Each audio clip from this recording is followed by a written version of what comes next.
ask if you, as soon as you do a public comment, or should I just ask you? Okay. All right, we ready to go? Okay. Calling the special meeting of the Ojai Building Appeals Board to order, Tuesday, February 4th, 2018, 6 p.m. in the council chambers at City Hall. Meeting's at order. Yes, please call roll. Board Member Daddy. Present. Board Member Murphy. Present. Board Member Farmer. Present.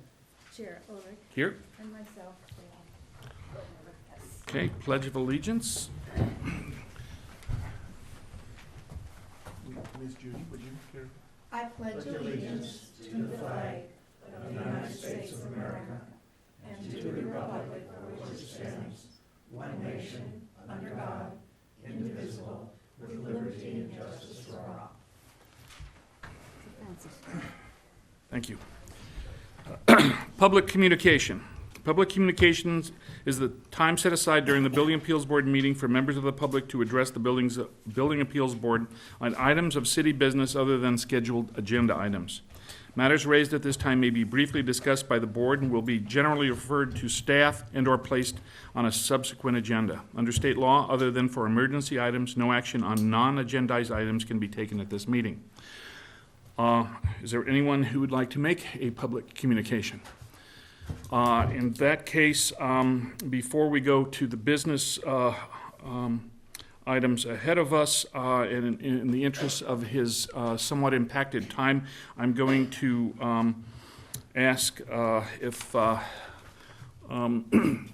Planning Commission oral report from Planning Commissioner Quillisi can be presented.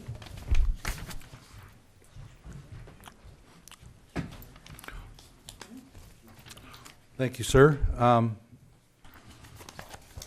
I have very little to say about the Planning Commission meetings. We've had 3 in a row canceled now for lack of a case before the commission.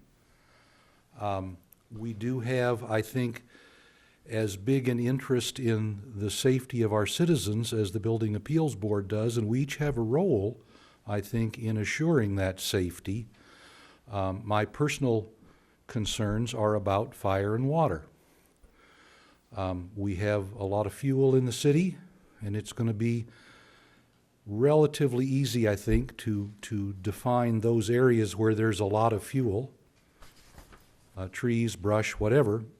And we have areas of the city, at least by apocryphal story standards, where there is little or no water pressure or flow, which makes it hard to fight a fire.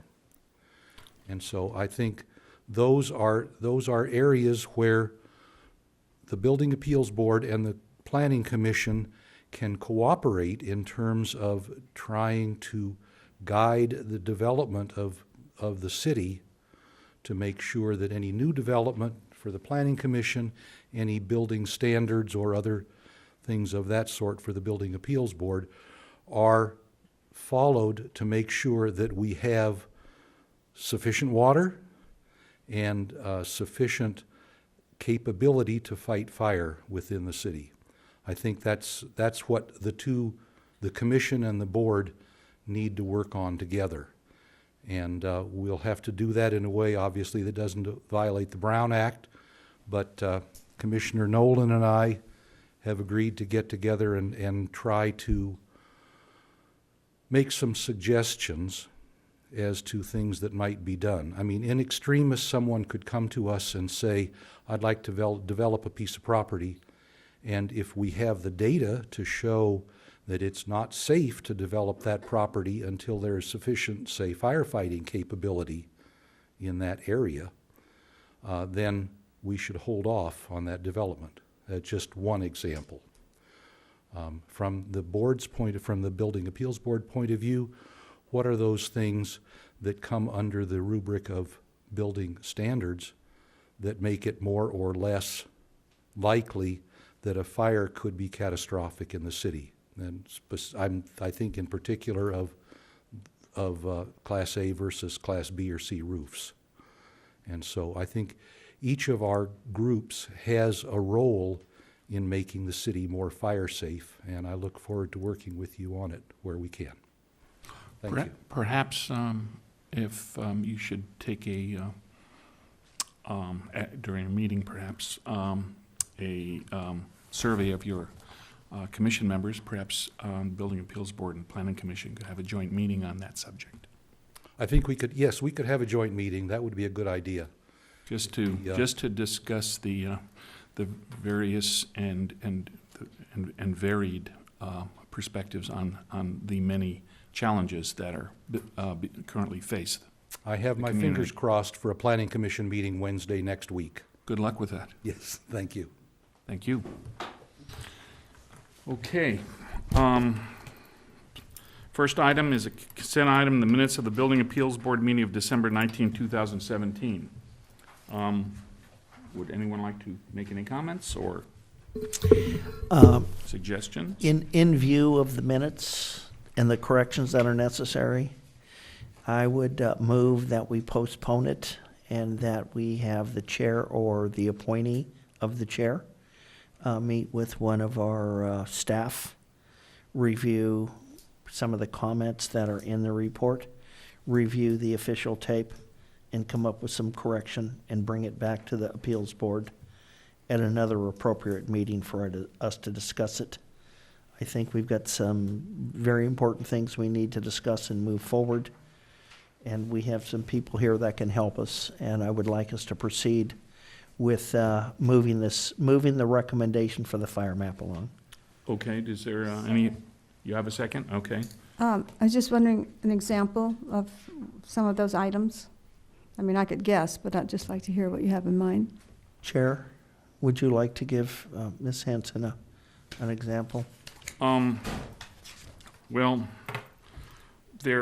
I've marked up my copy Yeah, quite a bit. I think I know, but I just wondered what he had in Okay, mind. So, the proposal here is to come back and, there were some, inaccuracies, there were some misstatements of fact. Okay. And I think that, it bears, review and accuracy because it is a matter of the record. So, Okay. we have a move and we have a second, so, And are we going to have some discussion really quick? I'd like to answer that.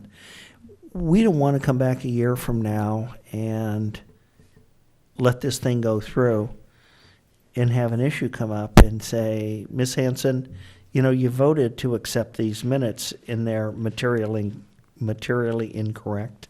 Mm-hmm. And so I think that we have better things to do with the limited time we have tonight, and we can correct these minutes. That tape isn't going to go away, neither is the report. So we have plenty of time to look at that thing again. So we do have that's why I made my motion. We've had an issue regarding this in the past, though. I'm going to presume, Mr. Vega, that we have a video of that meeting, the 19th of December. Okay, good. Yeah. So at this point, then, Shall I take a vote? Or shall I just say all in favor? well, might as well, at this point, I think it doesn't require a roll call. I think that's just a All in favor? voice vote. Aye. Any Aye. opposed? Okay. Okay. Then item 2, discussion item, review and discuss Ojai fire map resolution. Recommendation, discuss the city's, staff recommendation, discuss the city's CAL FIRE map for incorporated and unincorporated areas within the Ojai sphere of influence, and provide recommendations to city council for the city's fire map resolution. Okay, so, they're lacking any public comment. I'm going to open it up for discussion. Give staff report? Yeah, Absolutely. okay, excuse me. Staff report first. At the city council Chair, meeting back in state July, your name. council assigned His five name. staff. Mr. Robinson, for the record, could you give your name?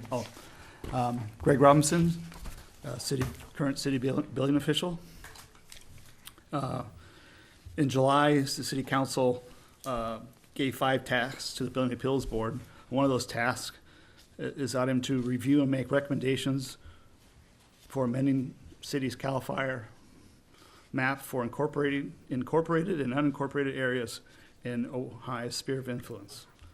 Then in November, the Appeals Board meeting, the board created a list of questions forwarded to CAL FIRE and Ventura County Fire to address at the next meeting. Then in December, the Building Appeals Board meeting, CAL FIRE and Ventura County Fire answered questions from the members of the Appeals Board. Then in January of this year, Building Appeals Board meeting, members discussed Ojai Fire Hazard Map and gave directions to the chair to produce a city fire map resolution for discussion. And we have the attached discussion. If I could just add one thing quickly. So we submitted this draft resolution to the members of the BAB, the Building Appeals Board, for review, although we noted that there couldn't be any discussion on them between January 16th and this meeting. So we did receive comments back from one board member Hanson, and I can pass those out. There's a couple of comments that she had on that, so I'll bring those around. Okay. All right. Chair, that being stated, do we need a premise to start in the codes to discuss a few of the items in the code so we can move down the road? And we have a premise and a reason for any of those changes. What I'd like to do is I'd like to state the authority that the state of California gives the local agency, which is us, the city, the authority to go ahead and change, modify, correct, extend. We certainly can't limit below state limits, but we can certainly go above state limit. And this pamphlet I have is from November 21st, 2017. And we went through this once before. But what I would like to have happen is we have some planning commissioners. We have our assistant city manager. We have the building department. We have a couple of building commissioners. We have our fire department here. And I'd like to make some statements, and code enforcement officer back there. I'd like to make some statements just to set the table, and if we have any discussions or if we have any challenges, I'd certainly like to hear those, because I would like to just march through this citing state code so we can make some clear recommendations tonight. We've been trying to get this done for a couple of years. I think tonight is the night we just get it done, we record it, and we get this thing done. So if it is permissible, I want to read a couple of codes very quickly and then let you all discuss them and figure out what you want to do. And Mr. Vega and Mr. Robinson, please, this is the meeting of the 21st from the BAB. If we have any issues or we have anything we need to discuss, I want to make perfectly sure we're on really good, solid ground so we can get this done once. I don't want to be doing I could bring up some other things we've done numerous times. I don't want this to be here. And what I will do is when I get done with this, Mr. Vega, I'm going to leave this with you so you have the premise for everything I've said. Okay, this was printed by the city and given to us, but I'll give it back to you with the highlights. And so, Chair, may I proceed? Yes, absolutely. Okay, California Codes, Government Code Section 51175-51189. 5117, fires ignore civil boundaries, which we know, that's A. B, this chapter applies to all local agencies. The subdivision does not limit the authority of a local agency to impose more restrictive fire and panic requirements. It is not the intent of the legislature to limit or restrict the authority of the local agency to impose more restrictive fire and panic safety requirements. 1176, the purpose of this chapter is to classify the lands, whether a very high fire hazard is present, reduce the potential intensity of uncontrollable fires that threaten to destroy life, property, and to require those measures be taken. 1177, fire protection. Very high fire hazard severity zones means areas designated by the director and is not the state responsibility. Local agency means a city. That's under C. 1178, very high hazard severity zone shall be based on fuel loading, slope, fire, weather, and other relevant factors. That is 1178.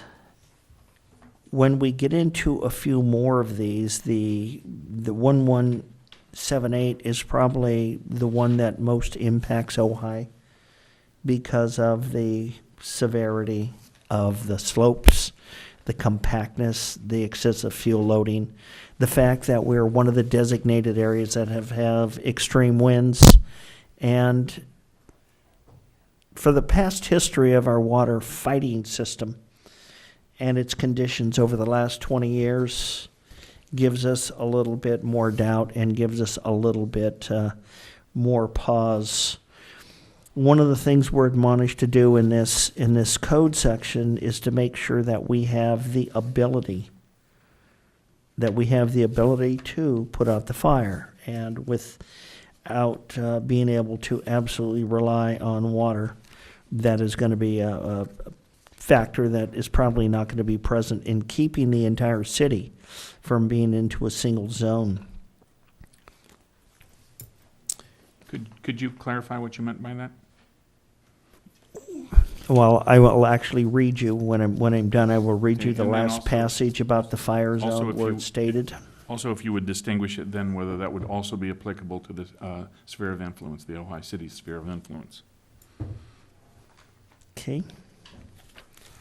Let me move on.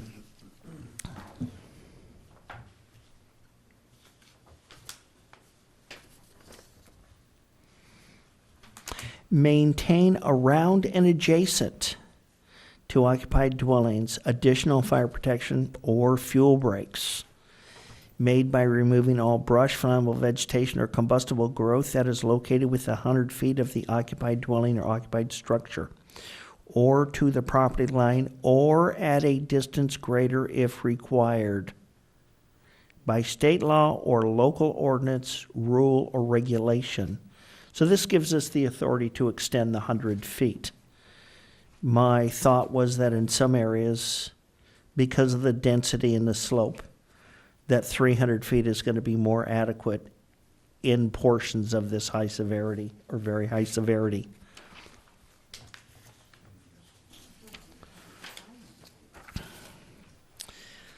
Section 1189, the defensibility extends beyond the vegetation management and includes, but not limited to, measures that increase the likelihood of a structure to withstand intrusion by fire, such as building design, construction requirements using fire-resistant building materials, and provide protection for structure, including but not limited to porches, decks, etc. And this is kind of where we fell a little behind. It said no later than January 5th, and when you look at the CAL FIRE, you see some of these things have not been updated for a number of years. The Director of Housing Community Development, pursuant to Section 18930 of the Health and Safety, recommends building standards that provide for comprehensive space and structure defensibility to protect structures from fire spreading from adjacent structures or vegetation, and vegetation fire spreading to adjacent structures. And that's exactly what happened up in Santa Rosa. When it got from the vegetation to the structures, then it went and took the entire subdivisions down rooftop to rooftop. And there's a number of items that we have tried to do in the past, which is removal of Class C roofs. We need to have different types of measures when it comes to screens so we don't burn homes down from the top. I can get into a whole bunch of other things, which is the Appendix G of the very high severity zones, but I think we should just kind of drop back and at least discuss some of those other items and see what the other board members would like to recommend or discuss or question, so we can just get some solid recommendations and then take another bite of the next section. Is that agreeable with you, Chair? It is.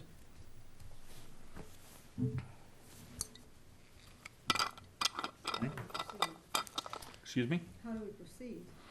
Well, our discussion item is the draft resolution. Do you want to, I can read it, we can discuss it, we can amend it, we can edit it. The intent here is to consolidate our thinking on it and hand it up as a resolution, a recommendation to the city council. And the intention is to do that tonight. Okay. So, should I read it for the public that hasn't had a chance to download or observe the agenda item? This is a draft resolution. The Ojai Building Appeals Board has found that the city of Ojai is exposed to a very high or severe fire hazard and recommends that the city council revises and amends the city's fire hazard map pursuant to the following criteria and findings. Criteria. Item 1. The city of Ojai and the unincorporated Ojai sphere of influence, that's SOI for an acronym, has unique geographic, topological, and climate conditions that contribute to the risk of a severe fire event. Now, it's probably not visible given the camera situation we have here, but the Ojai sphere of influence going to the west is effectively Maricopa Highway. And to the south, Creek Road. To the east, incorporates Siete Robles Tract, Gorham Road, and Gridley Road north to a straight line that runs east and west where the city's sphere of influence interfaces with the National Forest. So it's a much larger area than the city itself. It's approximately twice the size of the city. And the city's fire map, well, actually, it's the CAL FIRE map. What we're proposing is the city develop its own fire map that for the city, within the city limits, as well as the city's sphere of influence. As you can see, this the CAL FIRE map, which was developed in 2007, was adopted by default by the city of Ojai in 2010, has only some areas to the north portion of the city, within the city limits, and a small bit to the south, also along Creek Road. And the balance of it is a moderate or lower fire hazard, which is not consistent with several of the findings that the Building Appeals Board has determined. And further, the CAL FIRE map, or at least the map that was furnished to us and is posted in the foyer of the City Hall, does not incorporate or include any portion of the Ojai sphere of influence. As such, it does not represent what the fire hazard is existent in that area, which is once again about twice the size of the city. So item number 2, the city of Ojai and the city SOI, sphere of influence once again, includes areas where, based upon physical conditions that provide a high likelihood that an area will burn without considering modifications such as fuel reduction efforts. These conditions are within the definition of a high fire hazard area. Number 3, the city of Ojai and the city SOI lacks a certification of the adequacy or reliability of the present fire water delivery system. Number 4, the city of Ojai SOI experienced fire damage from the December 2017 Thomas Fire. Number 5, the city of Ojai and the city SOI have not engaged in any significant or adequate combustible fuel stockpile reduction program to date. Findings. Number 1, the city of Ojai and the city of Ojai sphere of influence must obtain certification of the fire water system through a program of testing on each fire hydrant and the delivery system as a whole. the system is compliant with the current standards of the American Water Works Association, that's AWWA. This certification should include participation and acceptance by Ventura County Fire Prevention District. Number 2, existing levels of combustible fuel stockpiles within the city and the city SOI can and must be reduced on a comprehensive level. Number 3, combustible fuel stockpile reductions may require assistance of other public agencies and private groups, such as the Ojai Fire Safe Council. Number 4, the city of Ojai should reduce or eliminate all non-native or invasive species of trees and shrubs per California state resources. In other words, there are lists available from the state government within the city and within the city sphere of influence. Number 5, the city should accelerate the review of the Ojai Building Code and move toward eventual elimination of Class C roofing throughout the city and the city sphere of influence. Number 6, existing levels of combustible fuel stockpiles within the city and the city sphere of influence present a clear and present danger to the health and safety of the community and its citizens. On that note, do we have any comments, questions? Yeah, so, starting with number 1, let's get the hydrants tested. The findings, number 1 of the Number findings. one of the findings, let's get the hydrants tested. Well, that is the, that is our finding, and that is going to be incorporated, if, unless it's edited or modified, that will be as written as Seems like it's pretty incorporated important. in the resolution. Well, it is, because notwithstanding how a fire map is developed, Right. and notwithstanding its comprehensiveness, it's all going to be red until we have a system that is, and that means that is going to impact, that's going to impact the building code, that's going to impact, as our esteemed planning commissioner indicated, it's going to impact approvals of proposed development, because the whole city and my understanding is that, and the city sphere of influence, with a few exceptions, are presently in a very high fire hazard Right. condition, and without a certified reliable water system. So how do we go Fire about water getting this system, done? excuse me. How do Excuse we, me? how do we go about getting this done? Well, we, What was your question? I'm sorry. Well, number 1, let's start with the fire hydrants, delivery system as a whole. Let's, but under the findings, that's number 1, to reduce the hazard and the risks. Well, if we all agree on it. So we recommend to the city council? Well, it would seem like that would be one of the first issues. Right. well, it Because isn't, it has an it effect it on is every- number 1 on the Well, findings, but I yeah. mean, it would seem like that would be I'd prioritize that, Mhm. because obviously it has an effect on all the other 6. So my question is, until that is done, is all of this red? To my way of thinking, it is, yes. So let's make that recommendation to the city. Okay, well, at this point, what you see on this sheet Yeah. is our proposed, it's a draft resolution. Right. Unless you want to add, edit, withdraw, or somehow retract any of the information, statements, criteria, and findings, this is what we would be handing up to the council for a Okay, is recommendation, there as our anyone recommendation. opposing that recommendation, number 1 under findings? I have a question. You have a question? Tom, go ahead. Item number 4 under the findings. No, I think she was just focusing on number 1. Oh, okay.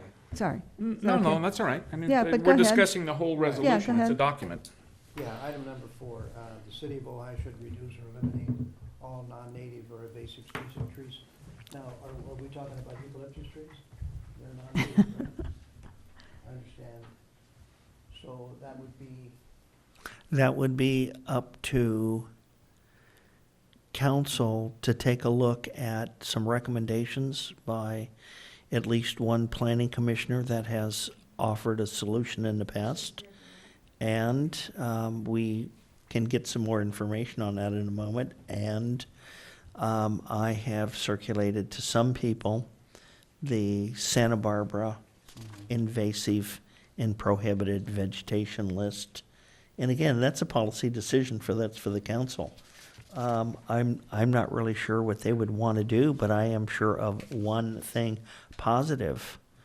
The law prevents us from going after single species, certain single species, to deforest an entire area. And we are not going to be cutting down oaks that are alive, and we are not going to be cutting down native oaks or other native. Sycamore. Other native vegetations. We're just not going to do that. So I don't know what they're going to do, but I think what they can do is when we have an area from Skunk Road coming up Creek Road, and you take a look at that property on the west side, where we have hundreds of tons per acre of fallen and dead vegetation, trees that have been there for maybe a century, some of it, and it runs up into South Ventura, and it runs up into Montgomery.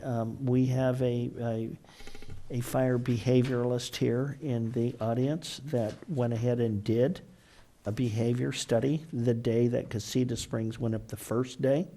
And across from the mayor's house, with the current wind on that particular day at 2 o'clock in the afternoon, I have the matrix that shows a 41-foot crown on the flame. And so they can remove as much or as little as they want, but as long as we have areas that will produce that type of hazard, which is the fuel by definition, there needs to get to some point, because we have the ability to map and measure every hazardous area here. And by looking at the rules of designating certain areas between 20 and 200 acres, we can make some modifications.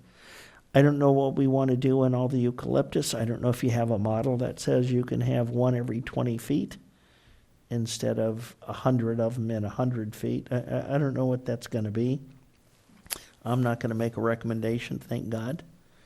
But I don't know, Tom, if it would be eucalyptus. I have a giant eucalyptus I'd love to sacrifice. Yeah, I mean, we have eucalyptus trees entering the city, adjoining the Ojai Valley. Yeah, and you know what the problem is we had a fire there 3 months ago, and the reason we have a fire there is because none of them where the wall is past the back entrance to the inn as you come into the Y, none of that is maintained. And so what happens is you have a 3-foot and higher debris rubble stack at ground level. And so when all that bark and all that trash and all that stuff and all those people flinging their cigarettes, we've already had a fire there. We're lucky it wasn't a windy day. We're lucky that thing didn't get ripping. I don't know that it would have taken out any structures. It would have been a big mess. But we have some concentrations worse than that in the city at Lyon and Aliso, right across from, that one big stand. We have some other pine tree stands that are a lot worse. We have some areas just past Signal Street where you're still in the city of that entire hill where somebody planted a huge load of pine trees that have all died, that are there, that are explosive. But Judy wants to ask the question, and then when you're all done, I want to go back and answer a question for Dale. I would like to know if the state CAL FIRE might have grants available to the city. I think that maybe the staff could look into that would assist us in what appears to be a very large task. It does. I forwarded that to Mr. Vega about, what was that, 4 or 5 this morning? Mm-hmm. So we have a list of all of the grants that are available for dead, drought, and diseased trees through CAL FIRE. And in the event the city staff doesn't have the resources, the time, something comes up, the grant writing is can potentially be shifted to the Ojai Fire Safe Council. That would be something that would have to be a mechanism between the city and the council, and obviously the city council would have to approve it. So, but what you've been referencing, what was item number 2 of the criteria. The city of Ojai and the city sphere of influence includes areas where, based upon physical conditions that provide a high likelihood that an area will burn without considering modifications such as fuel reduction efforts. In other words, they're hazard. You can reduce the hazard, you can't eliminate it, short of eliminating all of the combustible fuel in that zone, and no one's proposing that. However, one thing that isn't included in this draft resolution, because I didn't have it at the time, and Planning Commissioner Nolan can speak to it better than I can, but in an email that I generated, let's see, it was about the 5th of February. I made reference to a recommendation for adoption by the council, and perhaps we can incorporate it in this, as a seventh finding, that the council adopt a City of Santa Barbara ordinance number 5779, or something very similar, which is actually, I believe, either promoted or was part of a recommendation from Santa Barbara City Fire Department. That is a high fire hazard landscape requirements. In other words, it codifies what sort of landscaping is appropriate for a community such as Ojai, certainly such as Santa Barbara, and in certain areas, more so perhaps than others.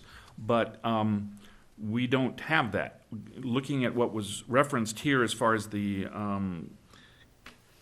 state of California's list, that is a list of non-native or invasive species. And there's a recommendation from the state to remove those, if possible, on the basis of several criteria, several considerations of non-native and invasive species. This is more specific to a high fire hazard landscape requirement for new development, for remodels, or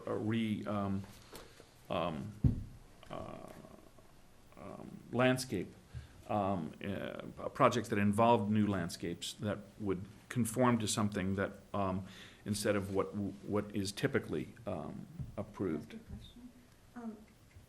So in removing the dead brush and all of these fuel that lie around everybody's house, is it not the responsibility of the homeowner or the property owner to do that at their own expense and at their own time? And if so, I would think that a notice in the newspaper that, nobody wants their property burned down. A lot of people aren't mindful of that brush and how dangerous it is. I've been removing stuff from around my office and my place where I live. I would think that people would want to do that if they knew the danger that existed.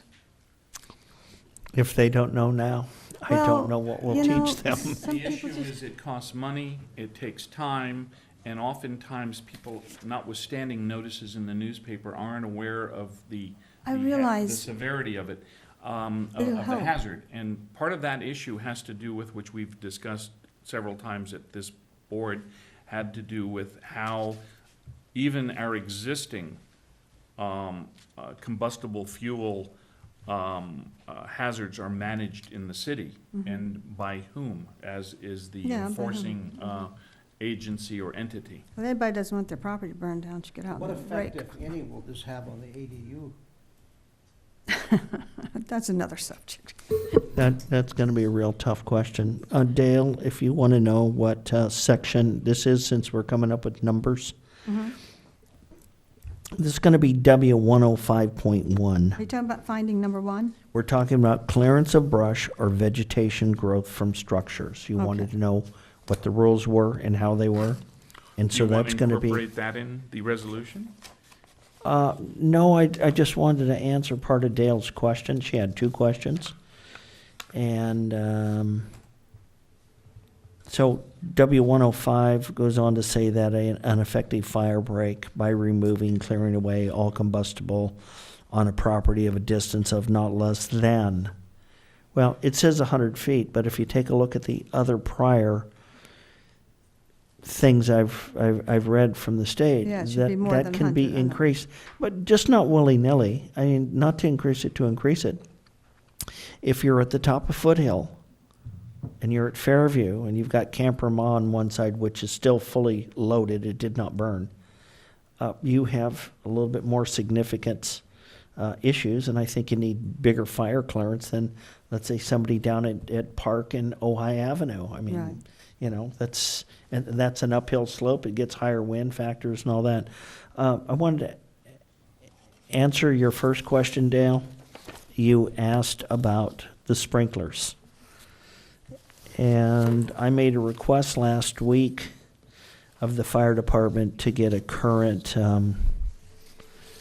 listing of the, it appears we have 365 valves and hydrants in the city.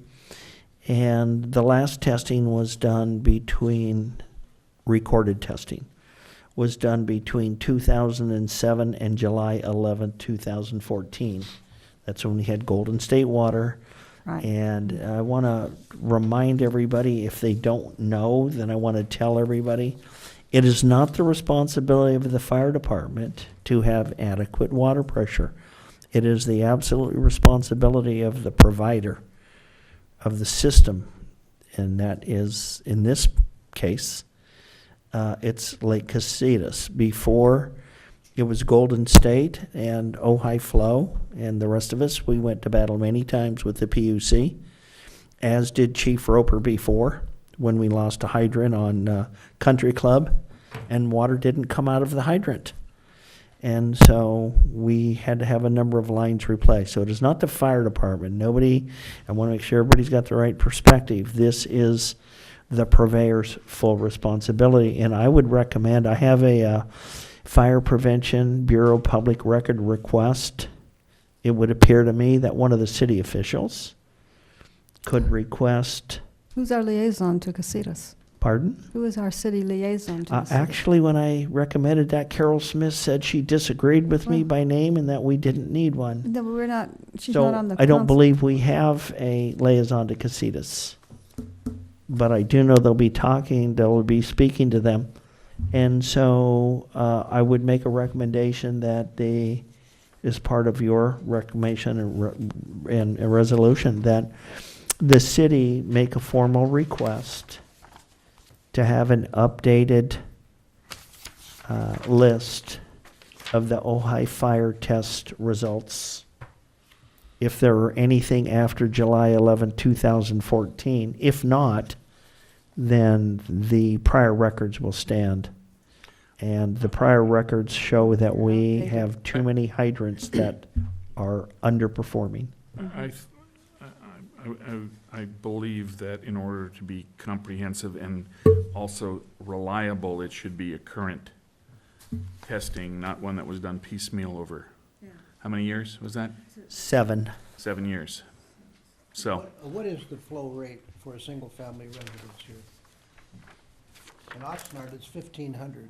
Well, okay, so let's speak different, okay? So let's make sure everybody understands your question. When you say a single-family residence and what is the flow, let's talk about something different. When I talked to the department, the fire department, our fire department before, I asked what we needed, and I believe I got it right. I believe I remember. Believe I remember we needed 550 gallons a minute of flow. We have some of these that'll put out 4,000 gallons a minute, thank God. And they're near some pretty good areas. But when we get up north and we get down south in the city, we're running into 75 gallons per minute. And 336 and 140 gallons and 130 and 106 gallons. Those are a far cry from 550.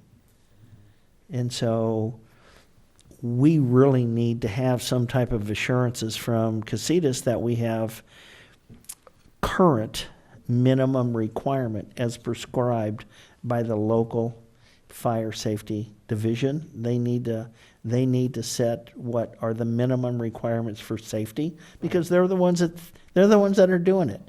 And so I would hope that we would get a recommendation that we could include from the fire department. They would tell us the number that they need to perform their duties, because we don't want them going up Foothill. when they get there, it's tough to turn a truck around, and it's worse not to have the fire pressure you need. So that's what I would say is the majority of the purpose for this. Mr. Vega, are you aware of, does the city have any liaison or person that's charged with content? No, no official liaison at this time. Okay, so that'll be, that's gonna be item number 9 then. Why could be added to the motion of number 1? Well, okay. The numbering is, how that gets worked out is just fine. I'm just saying, at this point, we started this discussion with 6 findings, and we're now have added 7, 8, and 9. So, okay.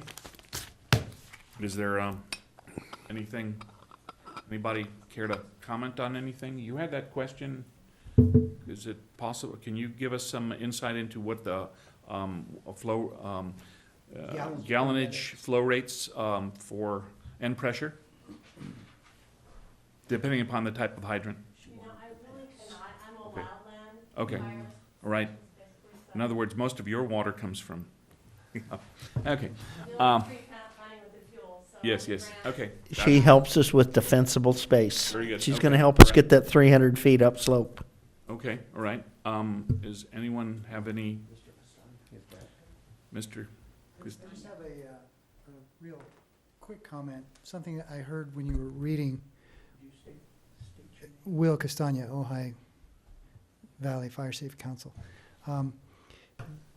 In there somewhere, I thought I heard all combustible vegetation within 100 feet or possibly a larger space. And that, in my mind, brings to mind sort of the scorched earth style of quote-unquote landscaping, which really isn't landscaping. If you remove, I mean, because everything is combustible at some temperature, every plant. So just a suggestion that we might reconsider the wording there, because when we do defensible space creation, we make sure that things are spaced far enough so that they won't carry fire. And so one thing catching on fire won't catch something else on fire. And so I just, that's food for thought with respect to the. Our draft resolution doesn't have any criteria like footage or any of that. That was some of the material that Board Member Daddy was making reference to. I see. But there is gonna be a vegetation recommendation. With And then- respect to the types of it, yes. And then hopefully, what you'd help us do is polish that up. Because what I find to be distressing is when we plant a lot of natives, they're extremely combustible. And so if there's some verbiage that would help us better, and we do have a new landscape plan, and Yeah, Ms. I think- Nolan is here, and she does have the proposal she put in, plus she has the current ordinances from Santa Barbara, and if you could help with some verbiage, which is spacing and whether we're going to speak about irrigated or non-irrigated, because today what's happened, it's I'm looking out my window, and we had a virtual birch tree forest at Citibank. That entire side was, you could barely see the side of the bank. And the wind came and it just snapped them all off, and they all died like they were paper mache. They were brittle. And so we have entire species that are just not able to handle not being permanently irrigated. And so those are some things that, if you have some parameters on irrigation and non-irrigation, I doubt very many of the coyote bushes, and I doubt very many of the sage and very many of these other things that aren't irrigated, no matter how far they're spaced. They'd actually have to be spaced past the edge of the ember shower to be safe. And I don't know how many thousands of yards that is, but, if you could certainly come up with some suggestions. We're open for everything we can get. Had we had that north wind, and had that wind got up to 60 or 80 like they had predicted, we wouldn't be We wouldn't be having this discussion in this building. Right. Well, I'm sure that you have plenty to say about that, so. Thank you. Which, Get her out. please. Does the Santa Barbara thing take into Kathy Nolan, Planning Commissioner and resident of the SOI, Sphere of Influence. See, you have something new now. Well, yes, I can add that to my repertoire. Yes, yes. I had to also comment on that number 4 item, and I think we really have to be very clear on the language and the definitions that we use, because I know you kept saying non-native plants need to be removed and invasives. Well, I'm going to agree with Mr. Costanza, that's not true, but not only does Santa Barbara have an excellent ordinance, but I have reviewed like Laguna, I've done projects in Malibu. Ventura County has, our own county here has a lot of really good information, including the invasive species list and what have you. And part of that is the invasive list is not just for flammability, but also for its ability to escape into the wildland or into our waterways and actually affect the hydrology in the community. But I've started doing some work on it, and I'm willing to definitely collaborate with anyone on this. Up until recently, I was a licensed pest control advisor. One of the sections that I had happened to be in weeds, so I'm very familiar and well educated in that capacity. But yeah, just we need to be really clear on the language. Kathy, Yeah. could you put together the Santa Barbara information along with whatever you felt was valuable from Ventura and so on, and create a website that we could put up on the city site so that owners, when they're planning to replace a bush or tree or the whole yard, would have that information as cleanly presented as possible? Right. I think that's something we're going to have to ask the city if they want to do. I mean, another way of going about that is even to have links to other websites. There's so many wonderful websites, and the information is all out there. We don't have Right. to reinvent the wheel. Right. But I understand what you're saying, that it would be a good educational resource for the community at large to be able to tap into something local. And I'm not a website developer, although I could help on developing the information and the links and what have you that could go into that. I've actually started kind of doing that already for a draft, but I'm sure if the city wanted to have a page, I think it would be a good idea. So, yes. And Chair, while we have Kathy there, since the Planning Commission has had the luxury of having 3 dark meetings, maybe the recommendation to council would be that they task revising the plant or species program that Kathy had turned in years ago. Right, I was going to. She's done this before a number of times. Another thing is the city of Ojai, and I don't know if everyone's aware of this, they actually had a list of plants that were flammable plants, and they also had one with a short list of invasive species on it. And I guess I want to say it was shortly after I was on the commission, so probably maybe about 2011. I was working on the water. It's a tongue twister there. Modified Water Efficient Landscape Ordinance. And I pulled paper out that I had from the city of Ojai, but it was just like an old Xerox form. And it was from a project I had done probably, 20 years ago or more. And I showed it with the city attorney. He goes, where'd you get that? Because it had the city seal on it and everything. So I gave him a copy of it. So essentially, the city of Ojai has had that. I think it got lost in the shuffle somewhere, and so it was never being used. So whether or not it's being used again, I haven't seen it. But in the meantime, we did come up with, a fellow planning commissioner and myself did come up with a list. But we could even definitely have links or increase that list because the information is out there. So it's been started. We can flush it out and do more. It seemed to me, Kathy, that would be very helpful for somebody coming into the planning department if that was available. Right. The other thing I wanted to point out was when I did work on the Water Efficient Landscape Ordinance, one of the other members of the public, who was a landscape architect who unfortunately passed away recently. He and I worked on a guideline that the city took, and they partially adopted it, but they didn't adopt the entire document.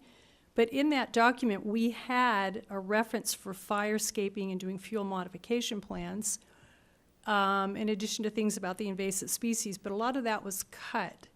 So the work's been done. I think it just needs to get revisited. And then when we did do that, we also, at the time, had a memorandum to the city manager. We have a different manager at this point in time. But we did say we've modified some of the existing landscape standards. But in addition, we've added some things, so you're going to have to look at it and review it. But those things, as far as I know, were cut. So we need to get them back in there, as far as I'm concerned. So. Thank you. Right, anyone else? Mr. Vega? Can I just make one comment? I think a couple people, including Board Member Farmer and Fire Safe Council Member Castellon, kind of hit on the same thing. But the one of the things that just jumps out to me is finding for and the reduction and elimination of all non-native or invasive species. I think it runs the risk of being overbroad and being challenged. No, on the contrary, it makes reference to California State. There's a list at cal.gov that addresses recommendations of the state, and I believe that's CAL FIRE, of the elimination of certain non-native or invasive species of trees. Yeah, it could have said instead of all, certain. That's okay? the word that's causing me concern. And exactly. Yeah. Well, no.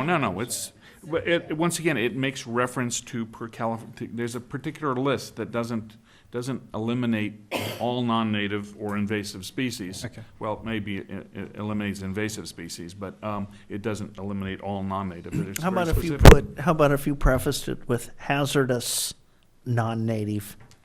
And then we're not vague, are we?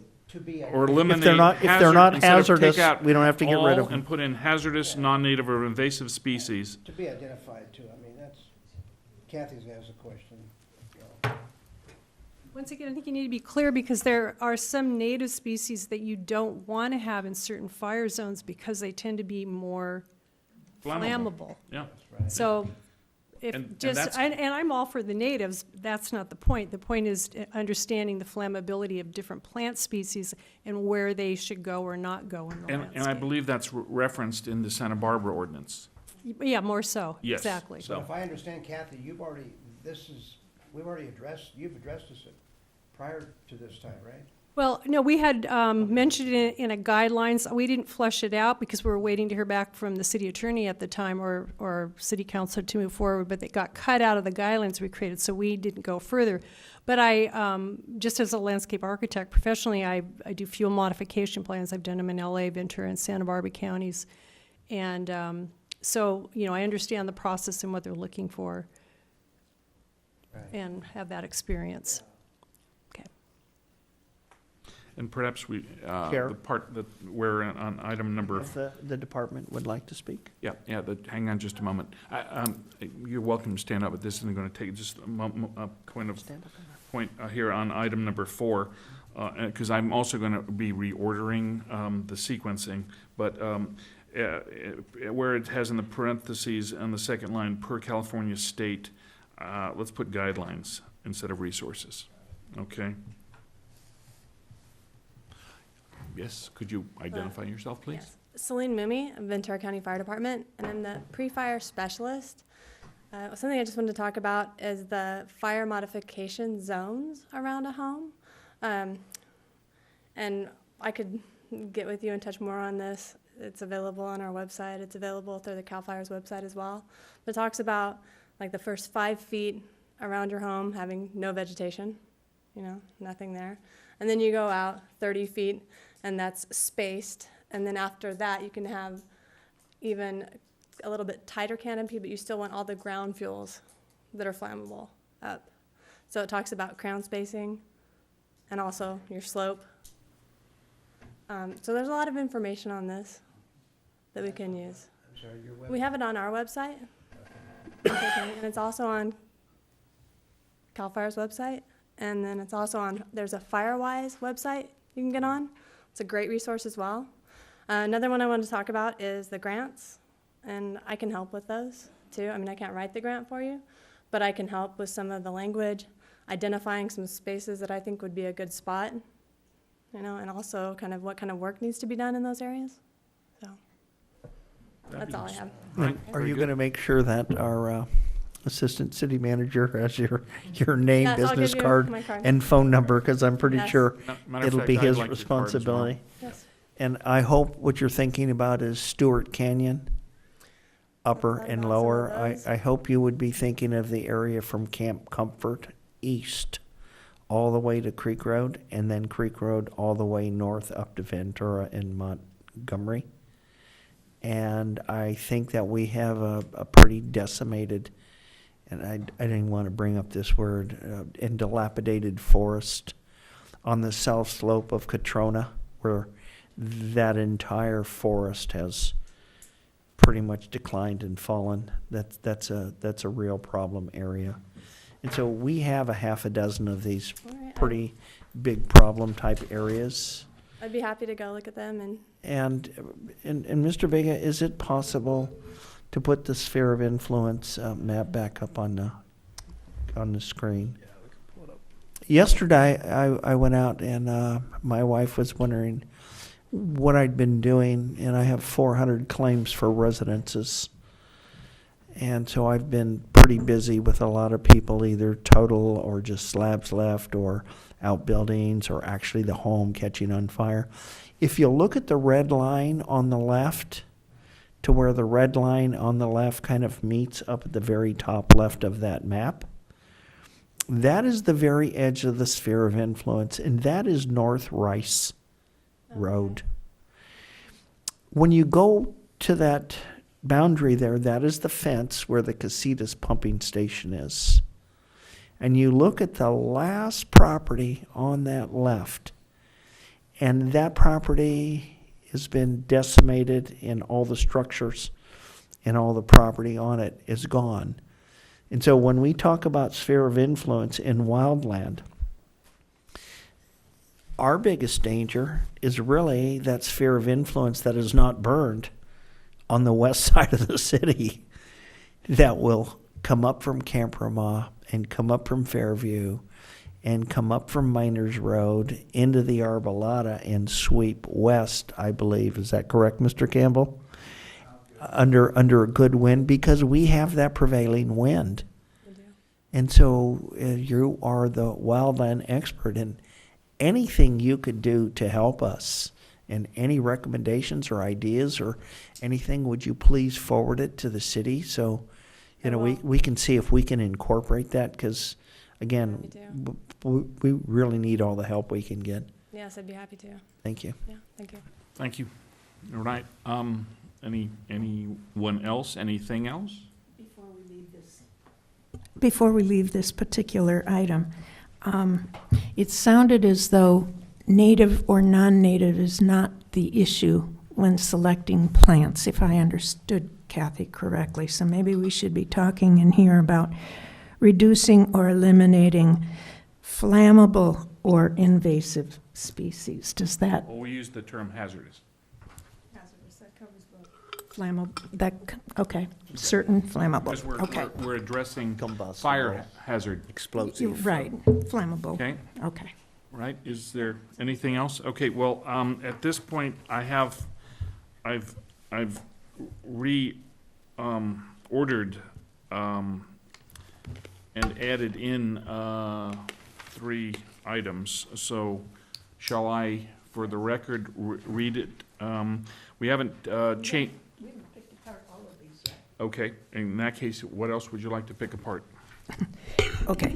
Number 5 is the city should accelerate the review of the Ojai Building Code and move toward eventual elimination of Class C roofing throughout the city and SOI area. I'd kind of like to make that a little bit more forceful. Eventually eliminating C roofs doesn't sound like we're ever going to get around to it.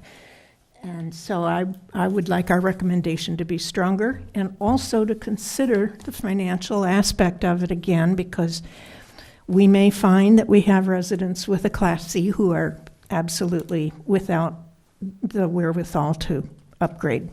So we need to get that into our thinking as well. I know I've seen it. I know Board Member Daddy has a copy of it. The City of Pasadena has a ordinance that addresses, that's how they proceeded with the elimination of Class C. There's exceptions, of course, historical structures and, but, effectively, there's a model, there's an ordinance in a city that has their own issues with fire hazard due to its location and climate and geography. So, excuse me?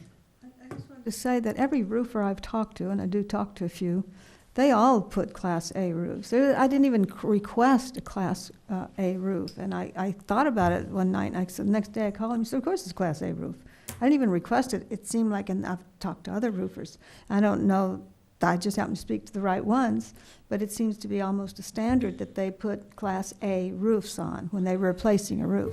And Dale, our current city code, unfortunately, allows anyone with a Class C roof that has a single casualty incident like the high wind, Right. where less than 50% of the roof is taken off in a single time, in a single contact or incident, whatever you'd like to, they can replace up to 50% of the remaining roof annually, indefinitely, with Class C. And That's our that existing was- city ordinance. That's one of the things that we need to look at, and to help people with affordability, one of the things I have begged the city for a dozen years is to come up with a list, and I would hope that our building official will help us do this, come up with a way to enforce building or ordinance law. We do it everywhere else. I had a meeting with Mr. Becker, our past city manager, and Mr. Foster, and I asked that we get together and start doing code enforcement as to new building code. So when we lost something, we would go in and we would enforce all of the codes at one time. Those things are covered under insurance up to 10% of the value of the home by law through the insurance commissioner. So if you have $300,000 worth of coverage on your home and half of the roof blows off, the city comes in and says, now you've got to replace your entire roof, then 10% of that amount would be paid by the insurance company after the deductible, and they wouldn't be paying to remove, quote, part of a good roof. Because of code, the insurance will pay for the whole thing. We're doing an awful lot of that with this fire. So it's not going to be the huge burden to people in a casualty. What happens in Pasadena, and I did forward that that code from Pasadena from 2007 to Mr. Vega and to Mr. Summers. That was either this morning at 4 or 5, or it was yesterday morning about the same time. I forwarded it to them, and I sent it to them, and I asked a couple of things if they would look at this, and if they would come up with a reasonable sunset for existing Class C roofs. And they did that in Pasadena. I don't know if it was 5 years or 10 years, but it gave a time in the future that everybody knew it was coming. And it exceptioned sites of merit, heritage, and Mills Act that were allowed, and are allowed today, by the way. In Ventura County, you can put a brand-new wood roof on a Mills Act structure, because one was done up Foothill last year. Well, so we're going to ask. Do you that want they- to modify this, in other words? Yeah, then? to change the ordinance or from the You city. want to reference that Could- in item number Could, 5? could I almost make a suggestion? Because this is going to get to be pretty messy. We really need to address acrylic skylights for fire personnel safety. We need to address screen grid size for roof vents, because the 1/4 inch will not stop a 1/16 cinder from going in and burning the house from the roof line down, as we're seeing happen. We have a number of other issues that we need to take up with just the building code. What I would hope we would do today is make a recommendation where we can get an inclusion into vegetation and how we manage that within the city. What we do as far as moving the city to a single zone, since only one structure wasn't mandatorily evacuated during this last incident, and working with CAL FIRE to help us do what we can for mitigation in the sphere of influence, which is all of those areas around the city boundaries. Work with the building official and code enforcement to look at acceptable enforcement of, once we clean up our language, thanks to Mr. Castagna and Miss Nolan, vegetation, combustible, non-combustible, native, irrigated, come up with proper verbiage. We have an awful lot of dead brush everywhere around here, and it's in city, and we're not going to have the luxury of having 15 miles away and watching this thing slowly burn into the city for 2 days. When we get a fire, it's going to be right here down the block in the neighborhood, moving quick. So I'd kind of like to do just the map and maybe all the little components to the actual structures at a subsequent meeting, if that would be the pleasure of the chair. But let's do it right away. I mean, You know, you can put that on the agenda for next meeting. Okay, let's do that. Then we're gonna leave this part of the findings ride, is what you're saying. Okay, is everybody good with that? Yeah, and I think one of the reasons is Mr. Farmer brought something up. One of the, and I would like a correction from the fire, our fire partners. One of the things I took away from this fire was defensible space. And when we start adding second units on small lots, the separation of fire divisions is going to be critical. And so should we add tiny homes, ADUs, get those second unit compliance, the other second unit as allowed, that's kind of a lot of congestion. And I know when they say, well, you know, you can only cover half a lot, but half a lot on a 4,000 square foot lot is a lot different than half a lot on an acre, which is 41,000 square feet. So you have 20,000 feet of space. So I just think that'll be a much broader, lengthy discussion. Okay, all right. Chair, I would like to suggest that we combine number 2 and number 6. They seem to be on the same topic. No, item number 2 relates to combustible fuel stockpiles. Right. In general. That is what exists in the natural environment now. Item number 6 relates to specific species of trees or shrubs. That's not what it Item says. 5. Excuse me. Oh, existing level of, oh, I see what you're saying. Okay. Can and must be reduced on a comprehensive level and Should be- present a clear and present danger to the health and safety of the community of this, health and safety of the community and citizens. Yeah, that'd be Works good. together. Yeah, okay. so we're combining 2 and 6? Yes. We're gonna combine 2 and 6. So let me kind of combine that right now because we have- Chair, we happen to have an expert sitting here in the audience that, well, we have 2 actually. One works actively for the fire department, and we have one that used to be a fireman, or I guess is still a fireman, active fireman.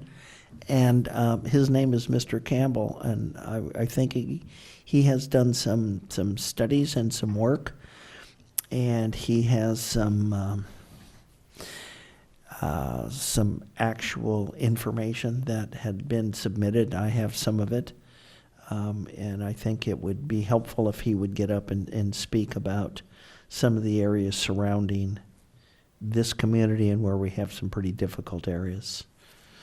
Is that something you'd be willing to do, Mr. Campbell? Yes, please. Okay.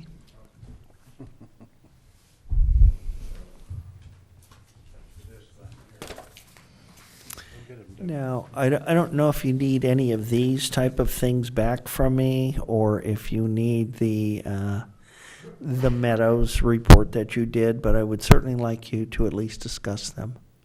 That's okay? I'll try. Can you show any of those? No, those were, we had to have those preloaded. But we can certainly figure out where that one giant hazardous area is just to the west of the school. Well, we did look around. My name is Doug Campbell. I'm a author of the Campbell Prediction System, which is a wildland fire prediction system that depends on observations and a language with which to teach others how to understand the changes fire is going to go through. And it's a matter of a safety thing with me. It's been years of my life dedicated to this. One of the things I think that being discussed today that hit me is, what are the standards of determining the fire danger? What are you using? Are you going to have somebody, and there's some good people, come around and say that's a hazard and you're going to buy into that? Or are you going to use some practical, basic research program to do that? And I offered that last time I was here, the Wildland Fire Management Tool, which is a derivative of Behave Plus, which is the standard that the Forest Service has used for years and others in determining fire hazard. And so if you had a standard to apply to an area rather than an observation by somebody, wouldn't that be better? And I would think that it would be important to isolate how you're going to make these decisions. Covering the whole city with a high fire hazard zone seems to me kind of a slam dunk, Bob, but you know, then you're going to have to work backwards through it to say what's okay and what's not. And if you want to do that, that's fine. And I'd be glad to help.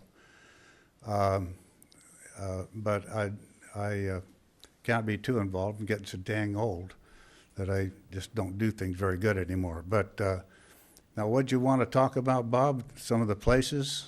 Bring them up. Well, We looked at it. you and I happened to be driving around on the 4th, looking around the hills, spent 3 hours driving around, talking about the wind blowing, and how if there were a fire today in Santa Paula, it'd come all the way to Santa Barbara.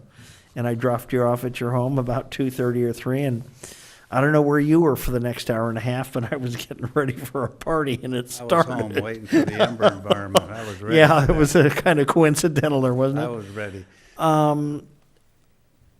I guess what I'd like you to talk about is the fact that we have some people that think since the fire burned all around us that we're all safe. And where I see the biggest hazard is all the stuff we have inside.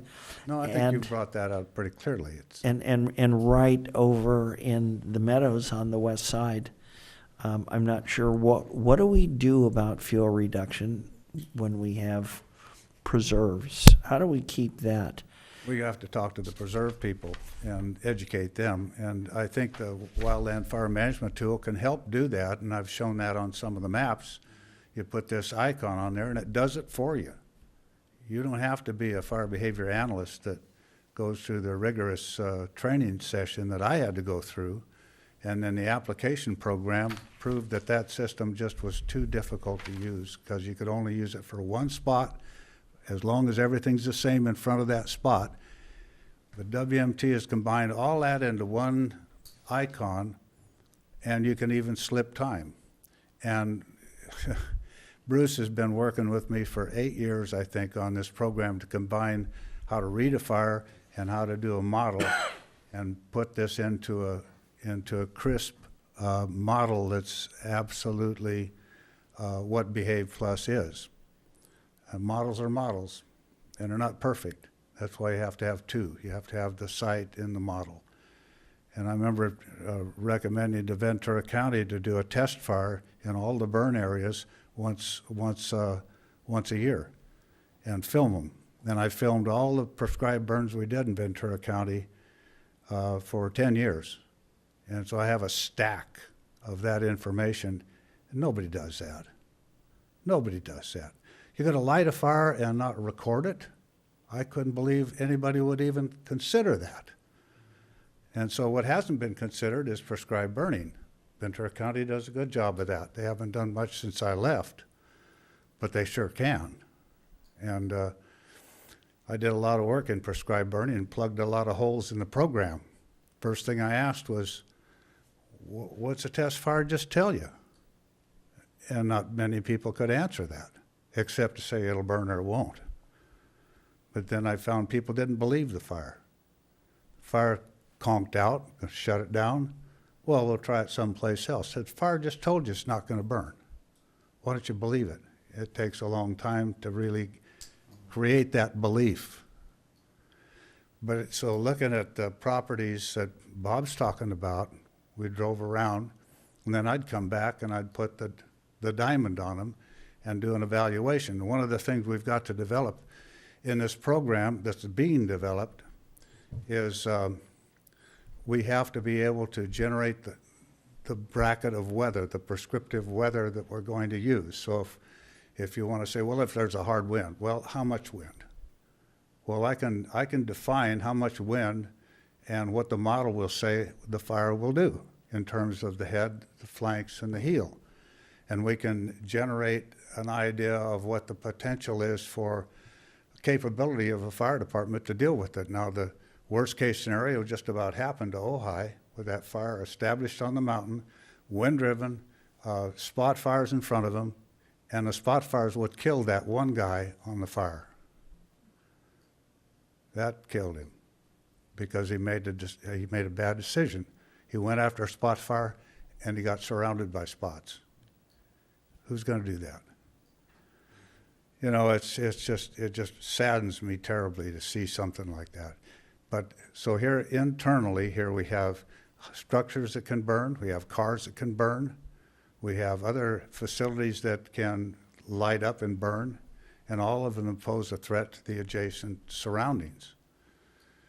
So my big point here is I would really love to see you pick a standard. I don't care what it is. It could be the old Behave with the big worksheet and everything, but WMT does a great job. Right now, NASA is helping us with this program. We've won 3 contests over the 3 years against 10 colleges with this program. It's solid. It's what do you call it? It's change. People, and nobody has it. Nobody's looking at it. I just gave it to you. You can, and I can teach you how to run it. It's not that hard. Anybody can do this. And I'd like to make a recommendation, and Mr. Campbell's offered to give it away free, but I would make a recommendation that at least one person on the building staff be able to run this program, so when we do have development, when we are There you go. putting There you in, Yeah, when we go ahead and we decide we're gonna subdivide one of those giant lots, we incorporated a number of things. The fire department has asked us to make sure we have enough length on our runs for the next hydrant. We don't in the city. We just absolutely don't. We need turnarounds for trucks. You're gonna run somebody 2,000 feet? No, we're not gonna do that. We're not gonna run them down a long driveway where there's no turnaround. We need to take that in consideration. And again, we have 14 of these giant lots on, over on Daly, off of Montgomery, the ones on the west side that, you can put entire condo projects back there, it looks like. And so we need to revamp that, but that needs to be on a different discussion when it comes to the hardening. yeah. Doug, when you were here in November, is that when you were here? I don't know. I'm bad on dates. Go ahead. I know I was here. It was November, and I thought we had made a recommendation that the city look at Doug's program. I don't know what happened with that. Your trip with Bob, what you're driving around, was that prior to the Thomas fire or after? That was the day of.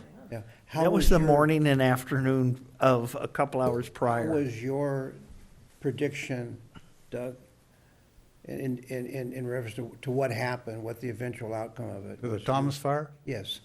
Oh, I just told him what the worst-case scenario was. If the fire got established from the Santa Paula side on this mountain behind us, and it was a wind-driven fire, a wind-driven fire has a tactical match. That's one of the things I did in my program, in my book. For every kind of a fire, there's a tactical match. And the problem with fires is it can change tactics. It can change its type from a wind-driven to a topography to a fuels fire. Each has a tactical match that's different. If you're running a tactical match on a wind-driven fire, like it's a topography fire, you're gonna die. It ain't gonna work. And that's what's killing people. So what I told him was, if that gets established up there and there's enough wind and an ember shower in front of it, you can't stop it. It's beyond your threshold of control with anything you do. I don't care how many aircraft you've got, or machines, or dozers, or hand crews, you can't pick it up. You gotta wait until it calms down, or go someplace where you have the advantage and you can control the fire and light your own. And they did a lot of that, and they did a lot of good work on that Thomas fire. So the only thing Yeah. that didn't happen here was we didn't get a down canyon off that mountain at night. If we'd have had a hard down canyon like we did on the Wheeler fire, it would have come into town. And we missed it by a day. We were lucky. Yeah, right. Yeah, we were lucky. Again.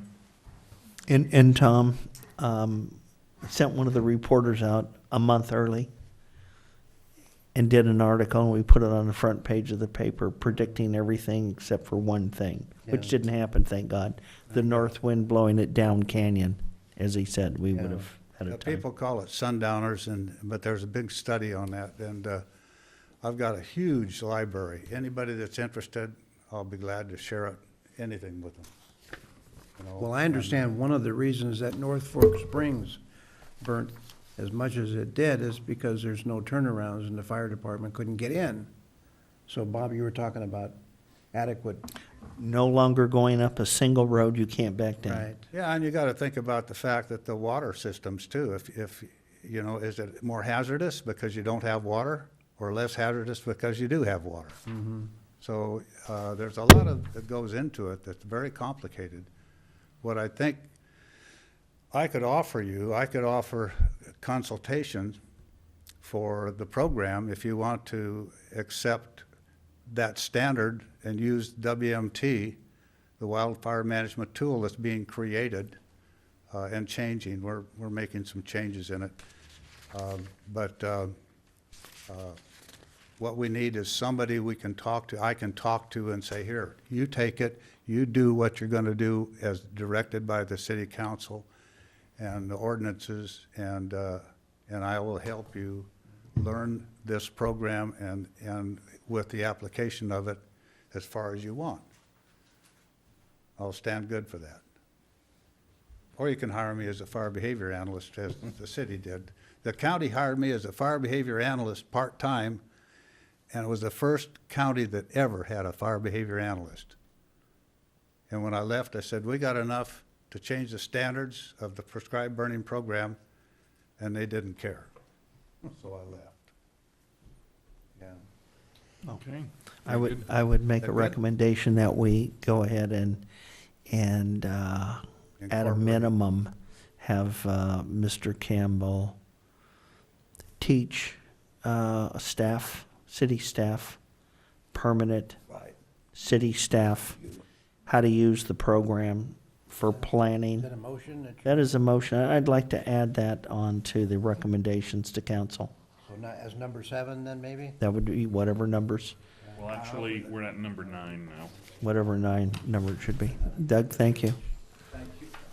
Thank you. He's been creating some from You- our discussion. Okay, Oh, he's you, been adding. okay.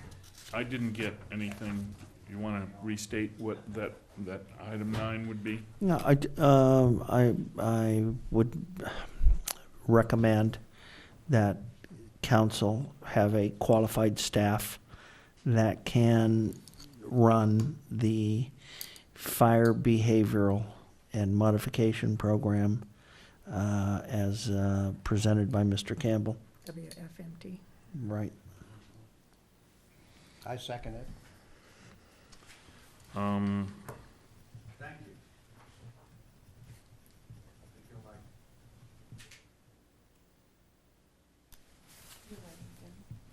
Yes. Yes. Yet. Are we done yet? Well, he's going to probably review his.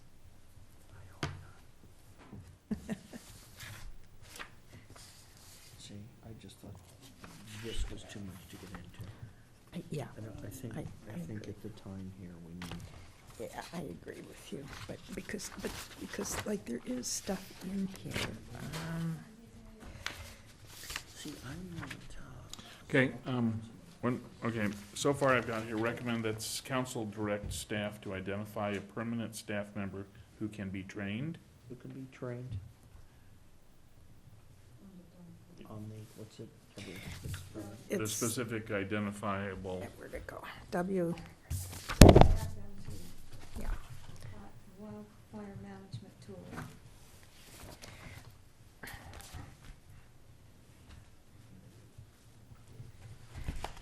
So these Okay. already includes that it's gonna be a 1/16 of an inch. So you had mentioned a 1/4 inch, and I'm just wondering. No, that's what it is now. It's a 1/4 inch now? Yeah. Or this is just recommendations? Right? Okay. But it's, you, should we identify Mr. Campbell in that, or Yes. just, We didn't adopt it's it. his program. Oh. And here's the other thing, is when home turns over, Mhm. those modifications need to be done prior to sale. Because selling house to house without ever fixing the problem gets us nowhere. Right, okay, right. all right,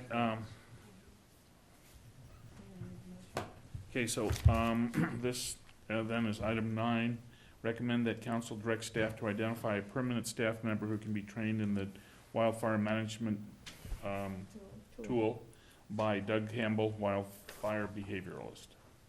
Okay, Specialist.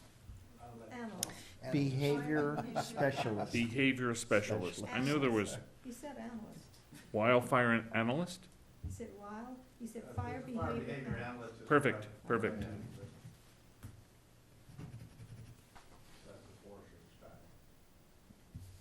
Okay.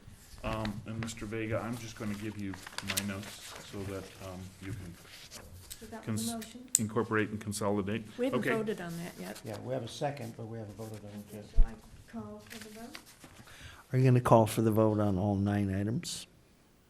Well, I can. I guess we Well, might as well. we can call for the vote on the, added 3 items and the modified, 1 item, so really it's only 4 items. I make a motion, we do that.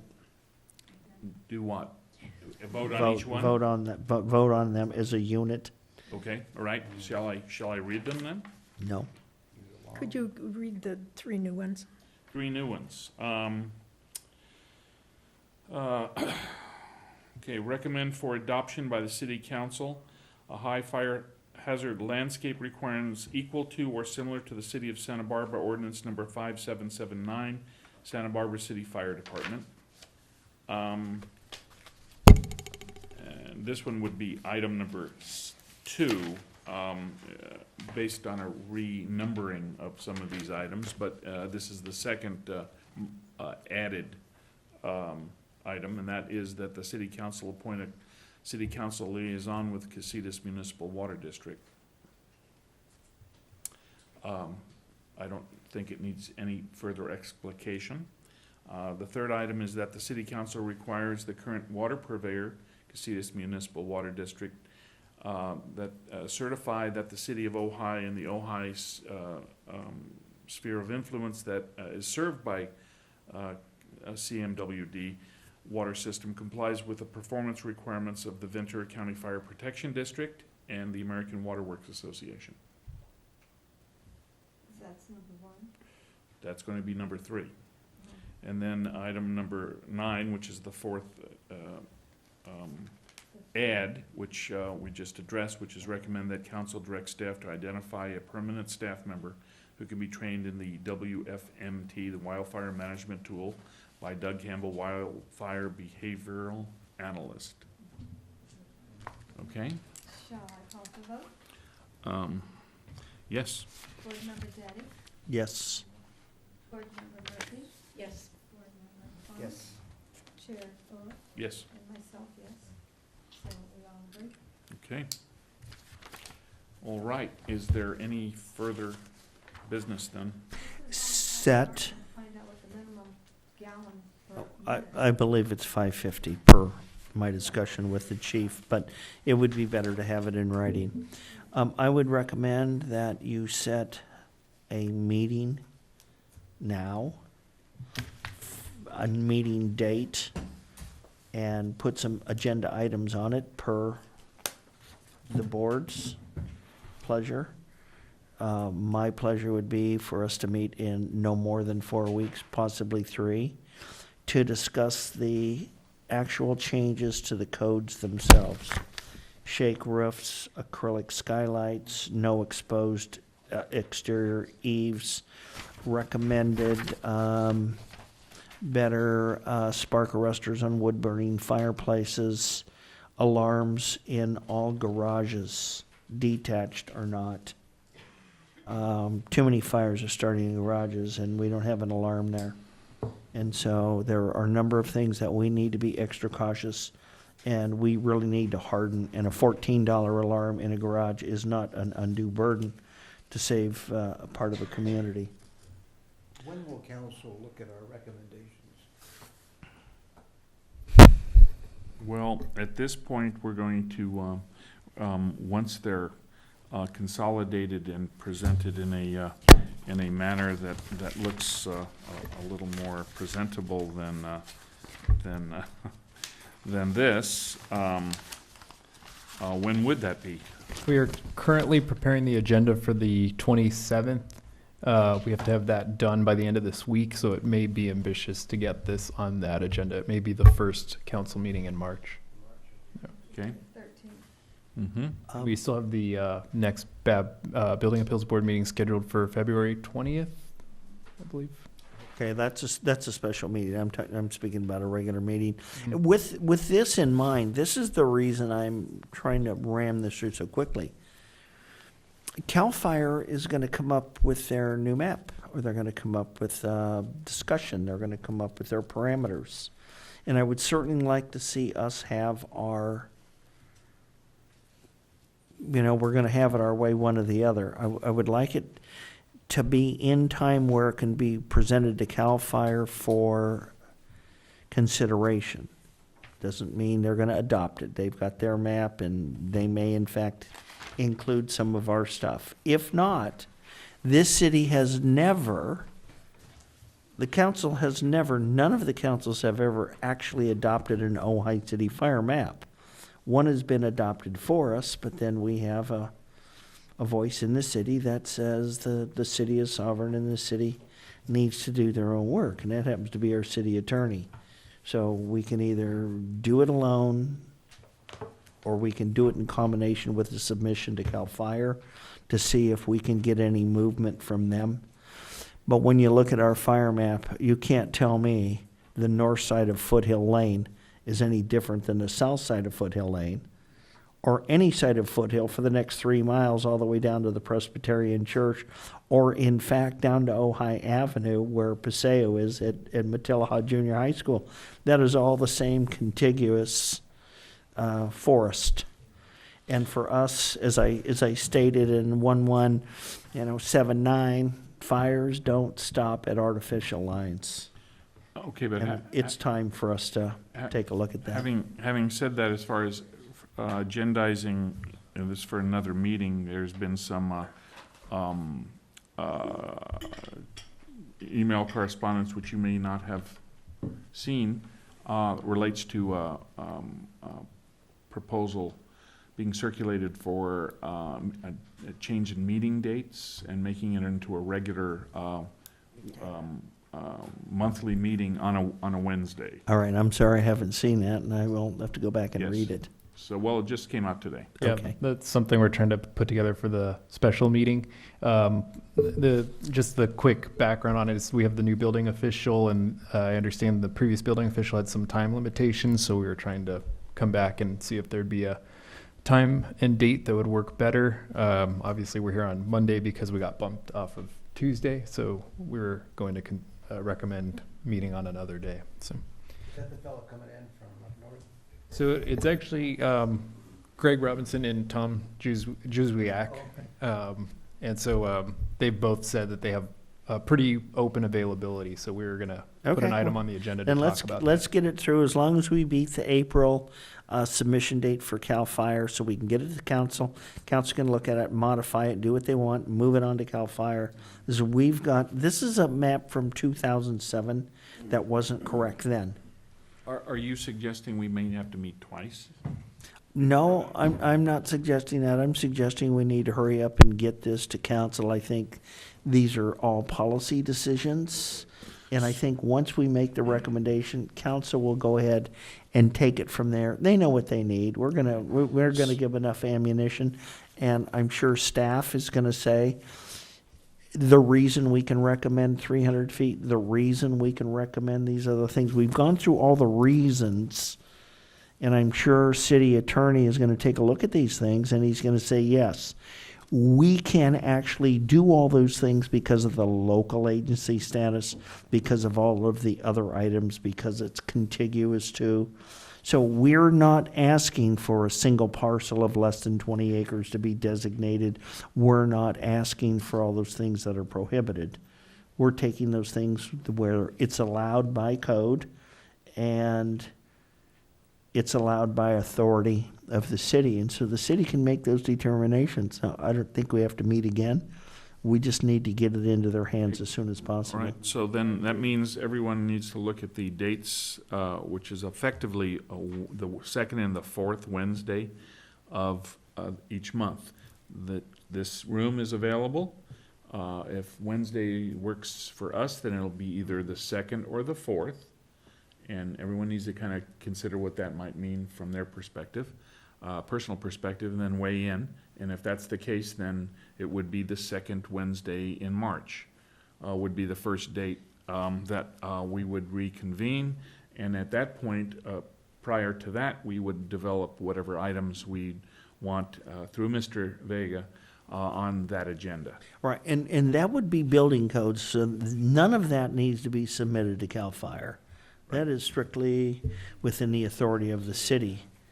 So let's get them to what they can do, and we'll reserve our time. Talking about 6 o'clock then? Yes. You're talking about? Yes. Yeah, I think in the actual report, we said as early as 5, whatever works, but it was going to be up to the board. So we're looking at the 14th of March. Okay, so, is that something that people need to look into, or do we want to, Set the date, we'll clear the calendar. No dates are gonna be convenient. But we are meeting on the 20th of this month. yes, next Tuesday. Okay, so then I would say that proceed accordingly, Mr. Vega, with the 14th of March as our next meeting. Okay. All right? Now, there's I'm going to presume, Mr. Robinson, that the reference in the agenda to item number 3, floodplain and fire maps PowerPoint, are what we've been looking at. Okay. Yes, sir. Fabulous. Then in that case, then we have a Building Appeals Board Liaison report from Councilmember Wyrick, who does not appear to be present. We've already heard from Planning Commissioner Quilisi, so at this point, I would say, unless anyone has any other comments, I'm going to adjourn this meeting at 7:46 p.m. Early. Thank you.